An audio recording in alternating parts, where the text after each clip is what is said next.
Hello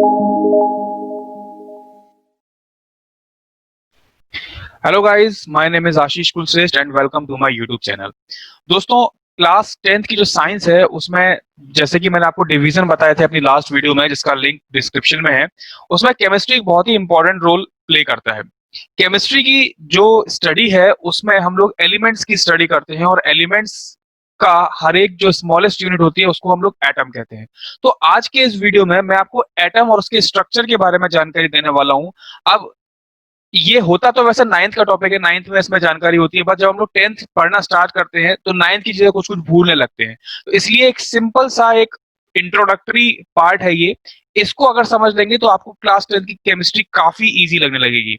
दो video बनाऊंगा इस पे, एक एटम उसके स्ट्रक्चर पे, उसको किस तरीके से डिवाइड किया गया है इस पे, और फिर बनाऊंगा एटॉमिक नंबर और कॉन्सेप्ट ऑफ वैलेंसी। ये दो वीडियो बहुत इंपॉर्टेंट है अगर आपको केमिस्ट्री ढंग से समझनी है तो आज का वीडियो स्टार्ट करते हैं हम लोग। स्टार्ट करने से पहले आपसे रिक्वेस्ट है कि आप चैनल को सब्सक्राइब कर लीजिए और प्लीज बेल आइकन दबा दीजिएगा, ताकि कोई भी नई अपडेट अगर मैं देता हूं आपको वीडियो के थ्रू तो उसकी नोटिफिकेशन आपके पास तक आ जाया करेगी।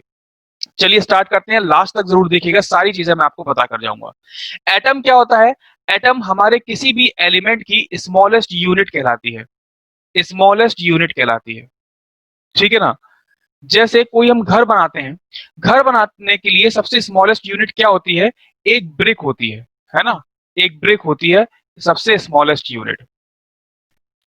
अगर हम लोग ब्रिक नहीं लगाएंगे तो वहां पर हम लोग घर भी नहीं बना सकते। बिल्कुल सेम उसी तरीके से जब तक एटम नहीं होगा तब तक हम लोग किसी भी एलिमेंट का फॉर्मेशन नहीं कर सकते हैं। एलिमेंट खुद ही फॉर्म होते हैं, नेचुरली अकरिंग होते हैं एलिमेंट्स। तो अगर हम लोग कोई आर्टिफिशियल एलिमेंट भी बना रहे हैं, ठीक है, तो उसके लिए भी हमें एटम्स की जरूरत पड़ेगी।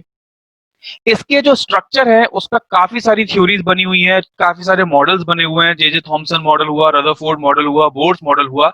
ये सब आप 9th में पढ़ते हैं, इसमें मैं डिटेल में नहीं जाऊंगा। लेकिन मैं एक छोटा सा ब्रीफ इंट्रोडक्टरी पार्ट बताने वाला हूं, तो उसके लिए आप समझ लीजिए कि हम लोग जो एटम है उसको इस तरीके से डिजाइन करते हैं कि एक होता है हमारा nucleus. This will be your nucleus. और ये जो न्यूक्लियस है ये कुछ शेल्स या फिर ऑर्बिट से सराउंड किया गया है, कुछ इस तरीके से। ये इसके चारों तरफ एक रिंग टाइप स्ट्रक्चर होता है जिसको हम लोग शेल्स बोलते हैं या फिर ऑर्बिट्स बोलते हैं। तो ये जो बीच में है इसको बोलेंगे हम लोग न्यूक्लियस, ठीक है। और ये जो होती हैं, ये और ये तीनों ही चीजें, इसको बोलते हैं हम लोग शेल्स या फिर ऑर्बिट्स, ठीक है। अब कहते हैं कि एटम सबसे स्मॉलेस्ट यूनिट है which can not be divisible, लेकिन बाद में ये थ्योरी आई कि atom can also be divided into three parts, that is protons, neutrons and electrons. ये तीन पार्ट में एटम को डिवाइड किया गया है, ठीक है। Proton, neutron and electrons. Proton और न्यूट्रॉन्स जो हैं ये आपके न्यूक्लियस में मिलते हैं, और इलेक्ट्रॉन्स आपके शेल्स में भरे जाते हैं, ठीक है। शेल्स या फिर ऑर्बिट्स में इनको भरा जाता है, ये भरे हुए होते हैं। यानी कि इलेक्ट्रॉन्स आपके यहां पर नजर आ रहे होंगे और प्रोटॉन्स यहां पर है। आप देखेंगे न्यूक्लियस का जो मैंने साइन लगाया हुआ है वो प्लस करके इस तरीके से बनाया हुआ है। ये पूरा एक न्यूक्लियस है। अगर मैं इसको बाहर निकाल के दिखाऊं तो ये एक न्यूक्लियस है। इस न्यूक्लियस में पॉजिटिव साइन क्यों है? क्योंकि न्यूक्लियस में क्या क्या है? प्रोटॉन्स और न्यूट्रॉन्स। प्रोटॉन्स जो होते हैं ये पॉजिटिवली चार्ज पार्टिकल्स होते हैं, इलेक्ट्रॉन्स जो है वो नेगेटिवली चार्ज पार्टिकल्स होते हैं, और न्यूट्रॉन्स जो होते हैं ये न्यूट्रल पार्टिकल्स होते हैं, ठीक है। तो न्यूक्लियस में हमारे कौन कौन है? प्रोटॉन है और न्यूट्रॉन है। तो इस पे पॉजिटिव चार्ज है, इस पे न्यूट्रल चार्ज है, ठीक है। तो ओवरऑल चार्ज जो है वो न्यूक्लियस पे कैसा हो जाएगा? पॉजिटिव हो जाएगा। तो इस तरीके से आप समझ लीजिए कि किस तरीके से ये प्रोटॉन्स, न्यूट्रॉन्स और इलेक्ट्रॉन्स भरे हुए होते हैं एटम पर।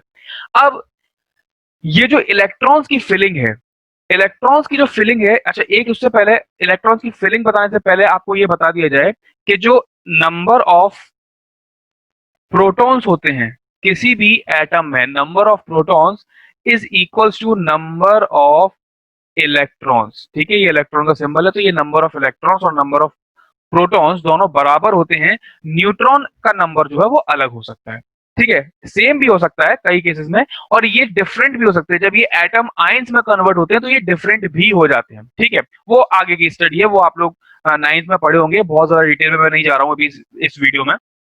तो नंबर ऑफ प्रोटॉन्स और इलेक्ट्रॉन्स दोनों बराबर होंगे। अब सवाल आता है कि हम लोग इलेक्ट्रॉन्स की फिलिंग करेंगे कैसे, क्योंकि जितनी भी केमिस्ट्री है वो सब इलेक्ट्रॉन्स की फिलिंग्स पे ही डिपेंड करती है। तो चलिए देखिए, एक रूल बना था, बोर ने एक रूल बनाया था, इसको हम लोग कहते हैं 2n² रूल। ठीक है, 2n² रूल देता क्या है,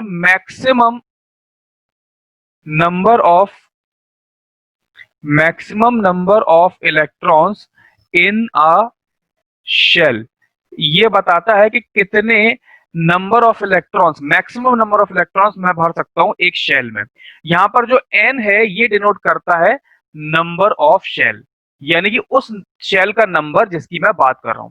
तो अगर जैसे फिर से मैं यहां पर एक एटम का स्ट्रक्चर बना देता हूं, ये एक पॉजिटिव साइन के साथ, ये हो गया nucleus, this will be your first shell, this will be your second shell and this will be your third shell. ठीक है, ये 3 शेल हो गई। अब देखिए 2n² यानी कि for first shell, first shell के लिए देखिए n की वैल्यू हो जाएगी 1, तो ये हुआ 1 का स्क्वायर इंटू 2 यानी कि हो गया 2। तो ये 2 क्या है, ये वो नंबर ऑफ इलेक्ट्रॉन्स हैं जो मैं फर्स्ट शेल में भर सकता हूं, यानी कि पहली शेल में मैं 2 इलेक्ट्रॉन से ज्यादा नहीं भर सकता हूं। ठीक है, 2 इलेक्ट्रॉन से ज्यादा मैं नहीं भर सकता। सेकेंड शेल की बात करूंगा, सेकेंड शेल की जब मैं बात करूंगा तो ये हो जाएगा 2, 2 का square 4 and 4 into 2 it is 8। तो ये हो गया हमारा 8। तो यानी कि सेकेंड शेल में मैं मैक्सिमम कितने इलेक्ट्रॉन्स भर सकता हूं, 8 इलेक्ट्रॉन्स भर सकता हूं। कितने हुए, 1 2 3 4 5 6 7 और आखिरी 8। ठीक है, तो ये इस तरीके से मैंने 8 इलेक्ट्रॉन्स भरे। थर्ड शेल की बात करूंगा जब मैं, तो थर्ड शेल में हम लोग निकाल लेंगे 2 into 3 square which means 9, 9 into 2 हो गया 18। तो 18 मैं इलेक्ट्रॉन्स यहां पर भर सकता हूं। ठीक है, इस तरीके से 18 इलेक्ट्रॉन्स मैक्सिमम मैं भर सकता हूं। इससे कम भी रह सकते हैं लेकिन इससे ज्यादा नहीं हो सकते, क्योंकि मैक्सिमम नंबर ऑफ इलेक्ट्रॉन्स ये बताता है। ठीक है, तो इसी तरीके से इलेक्ट्रॉन्स की फिलिंग होती है। यही इलेक्ट्रॉन्स इसको छोड़कर जाते हैं या इलेक्ट्रॉन्स इसके अंदर आते हैं, और इसी तरीके से ये बॉन्ड फॉर्मेशन करता है, इसी तरीके से ये कंपाउंड फॉर्मेशन करता है। इस सभी के बारे में मैं आपको नेक्स्ट वीडियो में बताने वाला हूं। इसमें मेन जो चीज थी वो आपको बताया है मैंने कि इलेक्ट्रॉन्स की फिलिंग कैसे होती है और एटम एक्चुअली में होता क्या है। नेक्स्ट वीडियो जो है वो बहुत इंपॉर्टेंट होने वाली है, उसमें मैं आपको बताऊंगा कि किस तरीके से हम लोग वैलेंसी को पढ़ते हैं, वैलेंसी होती क्या है, एटॉमिक नंबर का जो कॉन्सेप्ट है वो क्या है, और सबसे इंपॉर्टेंट चीज इलेक्ट्रॉनिक कॉन्फ़िगरेशन बताने वाला हूं। ठीक है, इलेक्ट्रॉनिक कॉन्फ़िगरेशन बताने वाला हूं। तो मिलते हैं आपसे नेक्स्ट वीडियो में। अगर आपको ये वीडियो पसंद आया हो तो लाइक शेयर एंड सब्सक्राइब करना मत भूलिएगा चैनल को।